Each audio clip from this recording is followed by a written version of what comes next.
എൻ്റെ റാങ്ക് അനുസരിച്ച് എനിക്ക് ലാസ്റ്റ് വരെ വെയിറ്റ് ചെയ്തിട്ടുണ്ടായിരുന്നെങ്കിൽ എന്തായാലും ഒരു clinical may be non clinical seat എന്തായാലും കിട്ടുമായിരുന്നു. ഒരു ക്ലിനിക്കൽ സീറ്റിലോട്ട് പോകുന്ന സമയത്ത് ഉണ്ടായിരുന്ന ചാലഞ്ചസ് എങ്ങനെയാണ് ആ ഒരു ഡിസിഷൻ മേക്ക് ചെയ്തത്?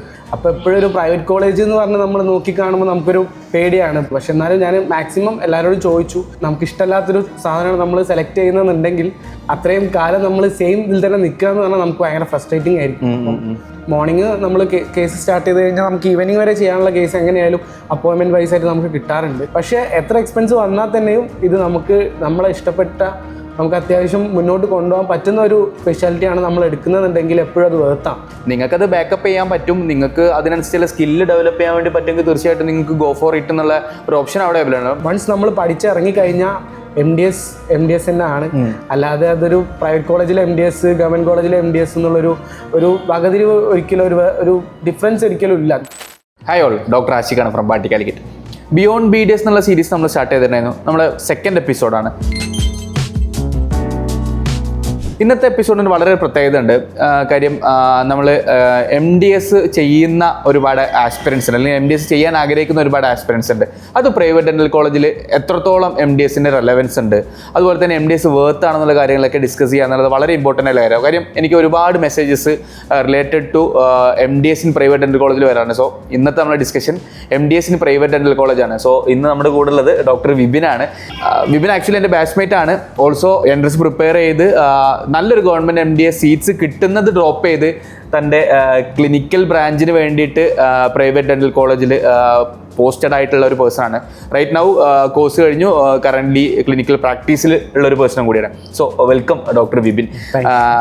നമ്മളുടെ ഡിസ്കഷൻസിൽ നമ്മൾ ഏറ്റവും കൂടുതൽ ഇമ്പോർട്ടൻസ് കൊടുക്കുന്നത് MDS പ്രൈവറ്റ് ഡെന്റൽ കോളേജിൽ ചെയ്യുന്ന സമയത്ത് സ്റ്റുഡൻസ് ശ്രദ്ധിക്കേണ്ട കാര്യങ്ങളെ കുറിച്ചൊക്കെയാണ് നമ്മൾ ഡിസ്കസ് ചെയ്യുന്നത്. So welcome doctor. നമ്മൾ ആക്ച്വലി എങ്ങനെയാണ് ജേണി, എങ്ങനെയാണ് BDS ഗവൺമെൻറ് കോളേജിലാണ് കഴിഞ്ഞത്, then MDS in private dental college. So എങ്ങനെയായിരുന്നു ആ ജേണി ഉണ്ടായിരുന്നത്? ഫസ്റ്റ് തൊട്ടേ ഡോക്ടർ അവിടെ തന്നെയായിരുന്നു ആഗ്രഹം. അപ്പം 10th തൊട്ട് തന്നെ നമ്മൾ അതിൻ്റെ ഒരു പ്രിപ്പറേഷൻ കാര്യങ്ങൾ സ്റ്റാർട്ട് ചെയ്തിട്ടുണ്ടായിരുന്നു. ആഫ്റ്റർ +2 റിപ്പീറ്റ് ചെയ്തിട്ടുണ്ടായിരുന്നു. റിപ്പീറ്റ് ചെയ്ത് ഒരു GDC കാലിക്കറ്റ് ജോയിൻ ചെയ്തു. യൂഷ്വൽ പറ്റുന്ന MBBS വേണ്ടി പ്രിപ്പയർ ചെയ്തു, BDS കിട്ടി, ഗവൺമെൻറ് ഡെന്റൽ കോളേജിലെത്തി. ശേഷം പിന്നെ റിപ്പീറ്റ് ചെയ്തു. അന്ന് തന്നെ MDS എടുക്കണം എന്നുണ്ടായിരുന്നു. എന്നിട്ട് റിപ്പീറ്റ് ചെയ്തതിന് ശേഷം 2022 MDS എക്സാം ആണ് എഴുതിയത്. അന്ന് എനിക്ക് തോന്നുന്നു ഓൾമോസ്റ്റ് ഒരു 400 സംതിങ് ആയിരുന്നു റാങ്ക്. അത് നല്ലൊരു ഗവൺമെന്റ് സീറ്റ്സ്, ക്ലിനിക്കൽ അല്ലെങ്കിൽ നോൺ ക്ലിനിക്കൽ ഒരു ഗവൺമെന്റ് സീറ്റ്സ് കിട്ടുമായിരുന്നു. എങ്ങനെയാണ് കോപ്പ് ചെയ്തത്? എനിക്ക് എൻ്റെ റാങ്ക് അനുസരിച്ച് എനിക്ക് ലാസ്റ്റ് വരെ വെയിറ്റ് ചെയ്തിട്ടുണ്ടായിരുന്നെങ്കിൽ എന്തായാലും ഒരു clinical may be non clinical കിട്ടുമായിരുന്നു. ഒരു നല്ല കോളേജിൽ തന്നെ ഒരു നോൺ ക്ലിനിക്കൽ സീറ്റ് എന്തായാലും കിട്ടുമായിരുന്നു. മേ ബി ലാസ്റ്റ് വരെ വെയിറ്റ് ചെയ്തിട്ടുണ്ടായിരുന്നെങ്കിൽ എന്തായാലും ക്ലിനിക്കലും കിട്ടുമായിരുന്നു. പക്ഷേ നമുക്കതൊരിക്കലും അഷ്യൂർ അല്ല അതങ്ങനെ കിട്ടും എന്നുള്ളത്. അതുകൊണ്ട് തന്നെ എനിക്ക് ഒരു ക്ലിനിക്കൽ സീറ്റ് അതും എൻ്റെ തന്നെ വേണമെന്നുണ്ടായിരുന്നു. അപ്പോൾ അതുകൊണ്ട് ഞാൻ ഗവൺമെൻറ് പോയില്ല, നേരെ ഡയറക്റ്റ് തന്നെ പ്രൈവറ്റ് MDS ജോയിൻ ചെയ്യാൻ വിചാരിച്ചു.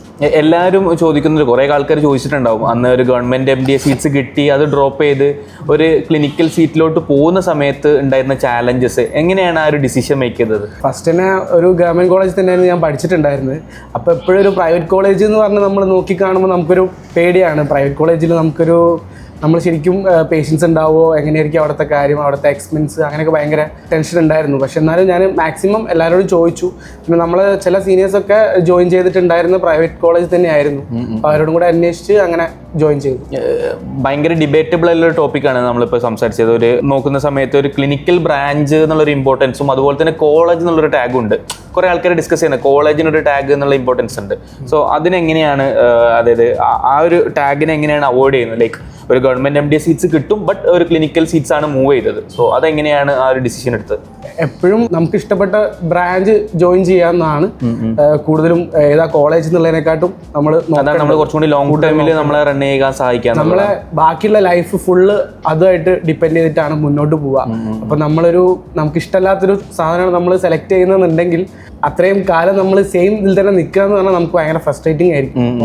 അതുകൊണ്ട് ബെറ്റർ എപ്പോഴും നമുക്ക് ഇഷ്ടമുള്ള ഒരു ബ്രാഞ്ച് തന്നെ നമ്മൾ എടുക്കുക, അതർ ദാൻ കോളേജ് എന്നുള്ള സാധനത്തിന് ഇമ്പോർട്ടൻസ് കൊടുക്കണ്ട എന്നുള്ളതല്ല. പക്ഷേ നമ്മൾ ഈ പറഞ്ഞ പോലെ നമുക്കൊരു ബ്രാഞ്ച്, ഇപ്പോൾ നമ്മളൊരു കേസ് ചെയ്യുന്ന സമയത്ത്, നമ്മൾ UGയിലൊക്കെ ഒരു കേസ് ചെയ്യുന്ന സമയത്ത് നമുക്കൊരു ബ്രാഞ്ചിനോട് സ്പെഷ്യലായിട്ട് എന്തെങ്കിലും ഇഷ്ടം തോന്നിയിട്ടുണ്ടെങ്കിൽ അതിൽ നമ്മൾ MDS സ്പെഷ്യലൈസേഷൻ എന്ന് ആഗ്രഹിക്കുന്നുണ്ടെങ്കിൽ ആ സ്പെഷ്യാലിറ്റിക്ക് എന്ത് ചെയ്യുക, ഇമ്പോർട്ടൻസ് കൊടുക്കുക എന്നുള്ളത്. ചിലപ്പോൾ നേരെ തിരിച്ചു സംഭവിക്കാം. ഇപ്പോൾ നമ്മൾ MDS അലോട്ട്മെന്റിൽ നമുക്ക് വേറെ എവിടെ ഏതെങ്കിലും സ്റ്റേറ്റിലാണ് ചിലപ്പോൾ നമ്മളെ ഇഷ്ടപ്പെട്ട റാങ്ക് കിട്ടുന്ന കോളേജിൽ ഒരു സ്പെഷ്യാലിറ്റി കിട്ടുമെങ്കിൽ അത് നമുക്ക് ചൂസ് ചെയ്യാന്നുള്ളതാണ് ഡോക്ടറുടെ ഒരു കൺക്ലൂഷൻ.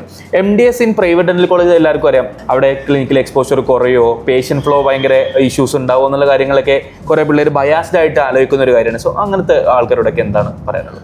ഇല്ല, ഒരിക്കലും പ്രൈവറ്റ് കോളേജിലാണെങ്കിലും നമുക്ക് വർക്ക് ചെയ്യാൻ ആവശ്യത്തിനനുസരിച്ചുള്ള കേസുകൾ എന്തായാലും ഉണ്ടാവും. അത് ഏത് ഡിപ്പാർട്ട്മെന്റ് ആണെങ്കിലും ഉണ്ടാവും. എങ്ങനെയാണ് യൂഷ്വൽ റുട്ടീൻ എങ്ങനെയാണ് കോളേജസിൽ ഉണ്ടാവുന്നത്? നിങ്ങളെ റുട്ടീൻ എങ്ങനെയാണ് കോളേജ് പഠിച്ചിരുന്ന സമയത്ത്? സാധാരണ നമുക്ക് കോളേജ് വരുന്നത് രാവിലെ 8 to 4 ആയിരുന്നു. OP വരും നമുക്ക്, പിന്നെ ക്ലിനിക്കൽ ഒരു ഡേയും വരും. എപ്പോഴും പേഷ്യൻസ് എങ്ങനെയായാലും നല്ല ഫ്ലോ ഉണ്ട്. അപ്പം രാവിലെ നമുക്ക് കറക്റ്റായിട്ട് അപ്പോയിൻമെൻറ്റ് ബേസ് ചെയ്ത് നമുക്ക് എപ്പോഴും കേസ് കിട്ടും. ഒരു 5 to 6 കേസസ് ഡെയിലി എന്തായാലും നമുക്ക് ചെയ്യാം. കാര്യം UG പോലെ അല്ലല്ലോ, നമുക്ക് അപ്പോയിൻമെന്റ് ആയിട്ടുള്ള കേസസ് നമ്മൾ ഡെയിലി ബേസിസ് ചെയ്യാന്നുള്ളതാണല്ലോ PGയിൽ ഏറ്റവും ഇമ്പോർട്ടൻ്റ് ആയിട്ടുള്ള കാര്യം. അപ്പോൾ നോക്കുന്ന സമയത്ത് എങ്ങനെയായിരുന്നു? മോർണിംഗ് നമ്മൾ കേസ് സ്റ്റാർട്ട് ചെയ്ത് കഴിഞ്ഞാൽ നമുക്ക് ഈവനിങ് വരെ ചെയ്യാനുള്ള കേസ് എങ്ങനെയായാലും അപ്പോയിൻമെന്റ് വൈസ് ആയിട്ട് നമുക്ക് കിട്ടാറുണ്ട്. പേഷ്യന്റ് ഫ്ലോയിൽ ഒരിക്കലും ഒരു കുറവ് വന്നിട്ടില്ല, എങ്ങനെയായാലും ഉണ്ടാവും. പിന്നെ കോളേജിലെ ബാക്കി ഡിപ്പാർട്ട്മെന്റ്സും അതുപോലെ തന്നെയായിരുന്നു, എല്ലാം ഫുള്ളി പാക്ഡ് ആയിട്ടായിരുന്നു പോയിക്കൊണ്ടിരുന്നത്. പിന്നെ നമുക്ക് അതിന്റെ കൂടെ ക്ലിനിക്കൽ മാത്രമല്ല അക്കാഡമിക്സ് കാര്യങ്ങളും കൂടെ വരുന്നുണ്ട്. ഒരു 15 സെമിനാർസ്, 15 JC ജന ക്ലബ്ബ് വരുന്നുണ്ട്. പിന്നെ അതിന്റെ കൂടെ ഒരു തീസിസ് വരും, ഒരു ലൈബ്രറി ഡെസർട്ടേഷൻ വരും.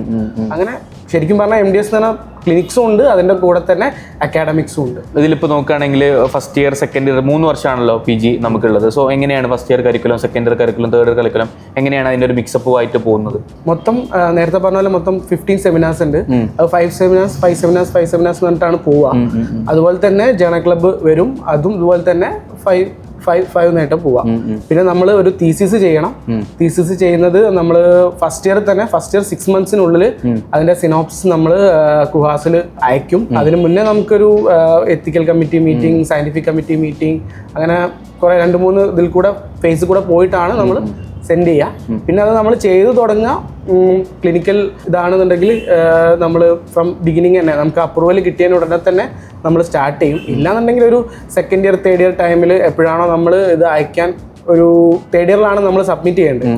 അപ്പം തേർഡ് ഇയർ സബ്മിറ്റ് ചെയ്യുന്നതിൻ്റെ ഒരു നിശ്ചിത കാലയളവിനുള്ളിൽ നമ്മൾ എന്ത് ചെയ്യും, അത് പൂർത്തിയാക്കും. അതിൻ്റെ ഇടയ്ക്ക് നിങ്ങൾ പല CD പ്രോഗ്രാംസുകൾ, അതുപോലെ തന്നെ പല സ്റ്റേറ്റിലൊക്കെ പോയി അറ്റൻഡ് ചെയ്യാറുണ്ട് വർക്ക്ഷോപ്പുകളൊക്കെ. അപ്പോൾ അതൊക്കെ എങ്ങനെയാണ് PG ലൈഫിലുണ്ട്? കോൺഫറൻസിൽ റിക്വയർമെന്റ് വരുന്നത് കുഹാസിൽ ഒരു 1 സ്റ്റേറ്റ് 1 നാഷണലാണ്. പക്ഷെ അങ്ങനെയൊന്നല്ല, നമുക്ക് എത്ര നമുക്ക് പോകാൻ പറ്റുമോ അത്രയും പോകാം. കാരണം ഈ കോൺഫറൻസുകളിലായിരിക്കും നമുക്ക് കൂടുതലും അഡ്വാൻസ്ഡ് ആയിട്ടുള്ള ടെക്നിക്സും അതുപോലെ നല്ല സ്പീക്കേഴ്സും നാഷണൽ ആൻഡ് ഇന്റർനാഷണൽ സ്പീക്കേഴ്സ് വന്ന് സംസാരിക്കും. നമുക്ക് കുറച്ചും കൂടെ എക്സ്പോഷർ കിട്ടും. നമുക്ക് ഈ മേഖലയെ കുറിച്ച് കൂടുതലായിട്ട് അറിയാനുള്ള ഒരു ഓപ്പർച്യൂണിറ്റീസ് ആണ് ഇങ്ങനെ കോൺഫറൻസും കാര്യങ്ങളൊക്കെ ഉണ്ടാവും. ഓൾസോ കുറെ ആൾക്കാർ അറിയാൻ ആഗ്രഹിക്കുന്ന ഒരു ക്വസ്റ്റ്യൻ ആണ് ഈ ഫിനാൻഷ്യൽ കാര്യങ്ങൾ. ഇപ്പോൾ MDS എന്തായാലും ഡെഫിനറ്റ്ലി ഒരു ഫീസ് അവിടെ ഉണ്ടാവും.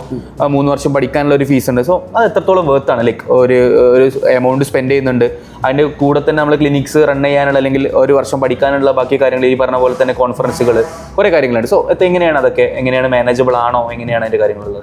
ഇപ്പം പ്രൈവറ്റിലാവുന്ന സമയത്ത് എന്ന് പറഞ്ഞാൽ നമുക്ക് ഒരു നല്ലൊരു എമൗണ്ട് സ്റ്റൈപ്പൻഡ് ആയിട്ട് നമുക്ക് കിട്ടില്ല. മിക്ക പ്രൈവറ്റ് കോളേജുകളിലും സ്റ്റൈപ്പൻഡും കാര്യങ്ങളൊക്കെ വളരെ കുറവാണ്. അപ്പം അത്യാവശ്യം നമ്മുടെ ഒരു എക്സ്പെൻസ് നമ്മൾ എന്തായാലും കാണണം.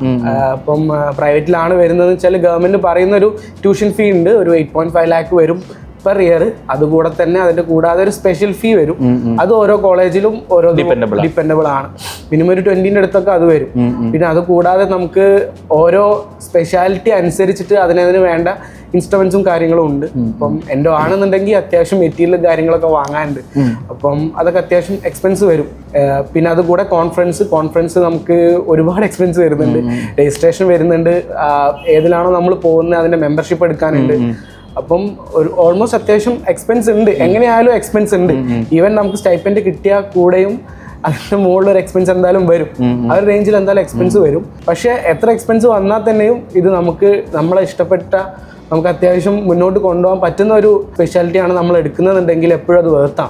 ഇതിപ്പോൾ PG കഴിഞ്ഞ ഇപ്പോൾ ഡോക്ടർ പ്രാക്ടീസ് ചെയ്യുന്ന ഒരാളാണ്. PG കഴിഞ്ഞ് പ്രാക്ടീസിലോട്ട് ഇറങ്ങുന്ന സമയത്താണ്. സോ പ്രാക്ടീസിൻ്റെ ഒരു സമയത്തോട്ട് കടക്കുന്ന സമയത്ത് എങ്ങനെയാണ് ഈ ഇപ്പോൾ അവിടെ എന്തായാലും നമ്മളൊരു ഫിനാൻഷ്യൽ ബേർഡൻ ഉണ്ടായിട്ടുണ്ടാവും. സോ എങ്ങനെയാണ് അത് മാനേജ് ചെയ്ത് പോകുന്നതല്ല, എന്താണ് ലോങ് ടേമിൽ എങ്ങനെയാണ് നമുക്ക് കാണാൻ വേണ്ടി പറ്റുക? സ്റ്റാർട്ടിങ് എന്തായാലും നമുക്ക് അത്ര ഒരു എങ്ങനെയായാലും നമുക്ക് സ്റ്റാർട്ടിങ് നമ്മളൊരു സ്ട്രഗ്ലിംഗ് ഫേസ് ഉണ്ടാവും. അതൊരു കുറച്ച് സ്റ്റേബിളായി വരുമ്പോഴേക്ക് ഒരു 6 months 1 yearന്റെ അടുത്ത് എന്തായാലും സ്റ്റേബിളായിട്ട് വരാനുള്ള ടൈം എടുക്കും. അതുവരെ ഒരു ചെറിയൊരു ഫിനാൻഷ്യൽ ബേർഡൻ നമുക്ക് എന്തായാലും ഉണ്ട്. ഇൻ കേസ് നമ്മൾ ലോണൊക്കെ എടുത്തിട്ടാണ് നമ്മൾ ചെയ്യുന്നതെന്നുണ്ടെങ്കിൽ ഒരു ചെറിയൊരു ബുദ്ധിമുട്ട് വരും.